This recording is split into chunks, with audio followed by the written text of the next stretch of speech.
What is up, you guys? Claudio back again with another review of Attack on Titan Season 2.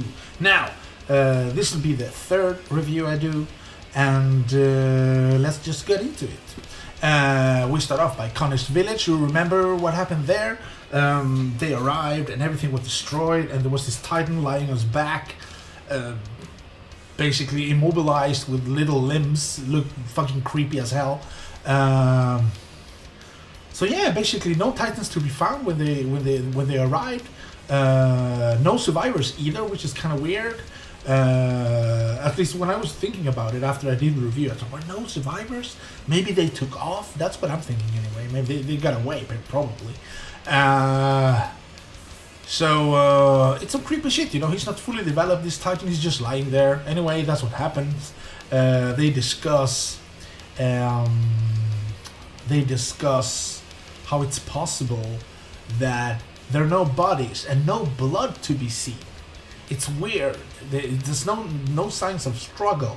That's the thing. And I think I said something along those lines in my last review, that I thought this was weird. That there was really no sign of struggle or battle, you know. Because normally if fucking Titans are attacking, either you get the fuck out of there, but at least a few people would be, you know, eaten at least, and you see blood and guts everywhere, and, you know, signs of people being eaten, you know. But you didn't really see that, which is super weird. At least I think so.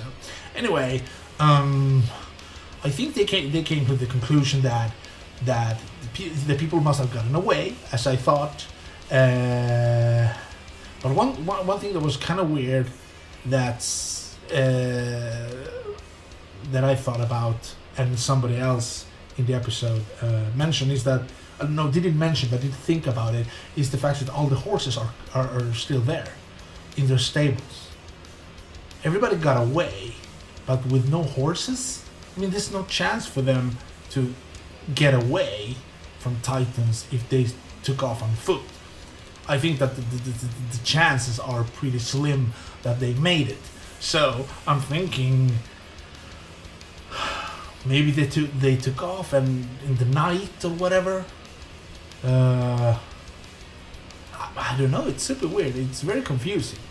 You know, if we start thinking about what we already know, is that Titans don't move in the night and all that. But still, why leave the horses? Anyway, fuck that. Let's move on with the episode. The episode, just as they were leaving, and I thought this was very, very peculiar, very, very odd.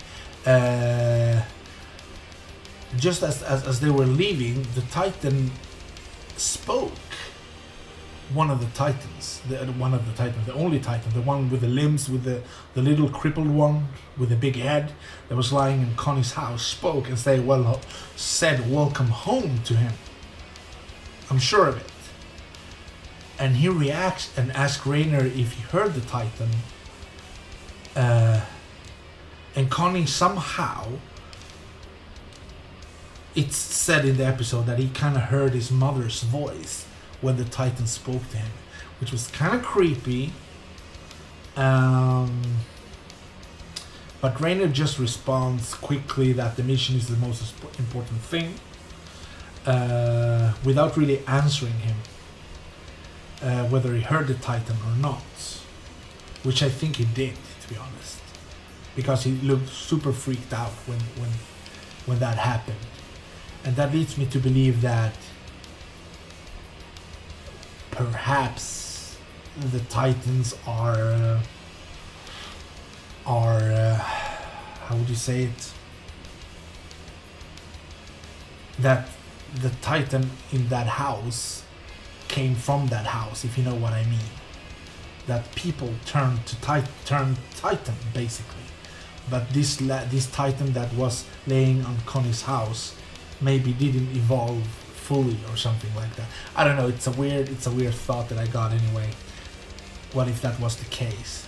That the Titans who breached the wall are coming from inside?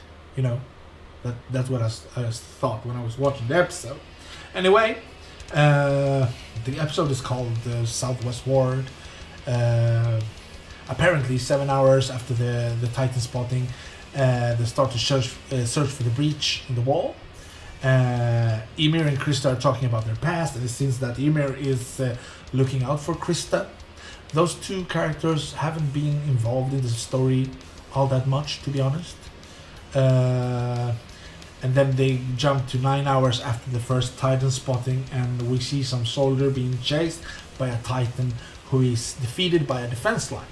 Now, Rico defeats this Titan and realizes that the defense line is pretty fragile because it can only take one Titan at a time. If the Titan were to come in waves or in a group, that defense line is useless, you know. And that's a very good point that he makes there. But anyway, then they jump, they cut to Hannes and some other soldiers riding besides the wall, and they haven't found the breach yet, you know. It's getting dark, which in this case is a good thing, but anyway, it cuts to when it is dark, really, really dark. You can't see the moon or anything. It's really fucking creepy, and the southern team is riding in the night looking for the Titans and for the breach. There's zero visibility basically, and they meet the west team riding up north along the wall, and they didn't find a hole either. So it's super weird, and there's no breach into the wall whatsoever. You know, it's fucking, it's a lot of confusion now because they didn't find a hole and the other ones didn't find a hole, and they meet up and it's like, where's the breach? Where are these fucking Titans coming from? You know, and a lot of confusion, as I said. They see a path that leads us to some castle ruins because now the clouds disappear a little bit, and you can see like the moon, and you get lit a little bit, so you can see a bit of the scenery and everything. And it's a castle. You can see a castle, and you can see a path to lead to that castle, or castle ruins, I guess it is. And they head over there to spend the night. Now, cut to Henge, Eren, Mikasa, the priest, and Levi. They discuss some hardened fragment of skin left behind by the female Titan, aka Annie, that hasn't evaporated or disappeared. And that was the thing that Henge was examining in the last episode. Henge compared it to the wall, apparently, and the pattern and composition was identical, which concludes that the wall is constructed by huge Titans and their hardened skin. So that's that. That's just how it is. The walls are basically Titans somehow. The idea that Eren should cover the hole in Wall Rose is born, and Eren agrees to it.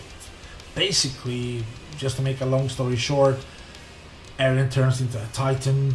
He tries to, I don't know, crystallize somehow so he can, you know, cover the breach, you know. And well, as I said, he agrees to it, and they agree to carry it out by night, since the Titans don't move then, but by doing so, even perhaps they can do Wall Maria and repair that as well. Eren starts to remember the basement and what his dad said about finding answers there, so it's really eager to get back there and check out what's in that basement. And so am I, because I've been waiting a couple of years now, you know, so I want to know what the fuck is up. They'll reach the Ermish district, and they force the priest to watch the misery that the people are living there.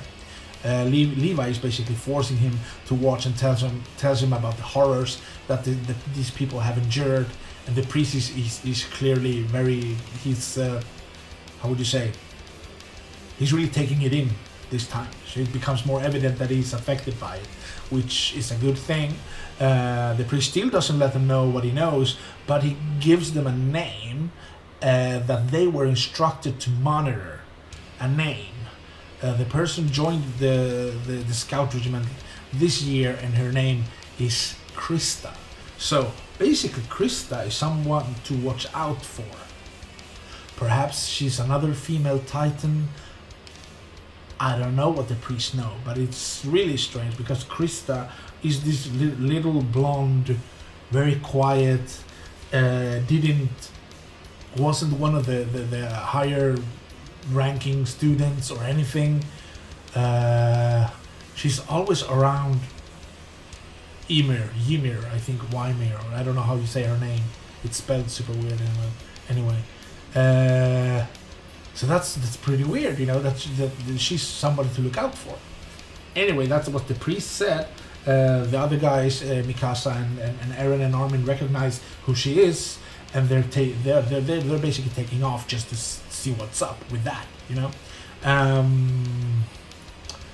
At the same time as they're taking off, Sasha runs in with a report to give to the section commander and receives a potato as a thank you. And I guess it's the report of what she went to her village and she saved them and whatever. But she's basically with the team now. Then they cut to Krista sleeping and Rainer talking to Ymir as if she knew something was up. And that was kind of weird, I thought. All of a sudden, Titan approaches the castle by night, and no one understands why they're moving, and neither did I, because they're not supposed to move around by night. But these were fully mobile Titans moving towards the castle where everybody is spending their night. So bad luck for them. Connie spots the Beast Titan far away, walking off, and he's headed for the wall. Now at this point, Levi is giving Eren, Mikasa and Armin advice before they take off. At the same time, the Titans start attacking the castle, trying to get in. Don't confuse this. Eren, Mikasa and Armin and Levi are at this place here, and the castle is at this other place. So these guys are heading over here. That's what's up. So anyway, they start to attack the Titans, and the rookies can only watch since they don't have any gear with them. They took off because they saw in the first episode that the Titans were coming, so they don't have any gear whatsoever. They're just basically sitting ducks in that castle at the moment. In the meantime, we see the Beast Titan fucking climbs over the wall. So that's what's up. These motherfuckers are climbing over the wall. At least he's doing so. The other Titans, I don't know.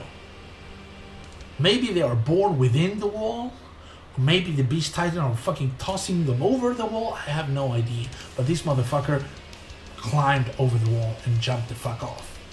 So now we know how he gets in anyway. Henge talks to the recruits as they're riding. That they are heading towards a tower in an abandoned castle near the wall of Southwest called Utgard. That's the place that the other ones are at right now that's being under attack. So Eren, Armin, Mikasa, Henge and all those guys are on their way there now. And they're riding to the night and it ends. So that's what's up, basically. And it was a very exciting episode, really good one. But this leaves me with more questions than answers, to be quite honest. It's super weird, but I really enjoyed the episode. I really thought it was really well executed. Everything was on point. I really enjoyed the storytelling and everything. The animation, as always, is really good. I don't have any complaints there. But it's a bit confusing now with the names of everything. I'm starting to confuse everything. But anyway, I thought it was pretty cool, I have to agree. How the Beast Titan jumped over the wall. But I am very curious to see what's up with the other Titans. Those other Titans are not in any way or form capable of climbing the wall and jumping over it. They're not. So I think they are born within the walls. And I think that they might come from Connie's village because, as I said, no blood, deformed Titan, the horses were still there, and no sign of struggle. While a lot of houses were they were ripped to pieces. Maybe the Titans grew from the houses and outside. I don't know. It's so weird. I want to know what's up, but I don't want to pick up the manga because then I will just stop watching the anime. Anyway, that's what I think anyway. I think that the Titans are coming from within the wall, to be honest. Somehow. Like Eren or Annie or something like that. But these motherfuckers are dumb. They don't have the brain capacity, whatever that Aaron and Annie had, or the Beast Titan. That motherfucker can speak, or Colossal Titan, or any of those smarter type Titans. These are just drones, you know.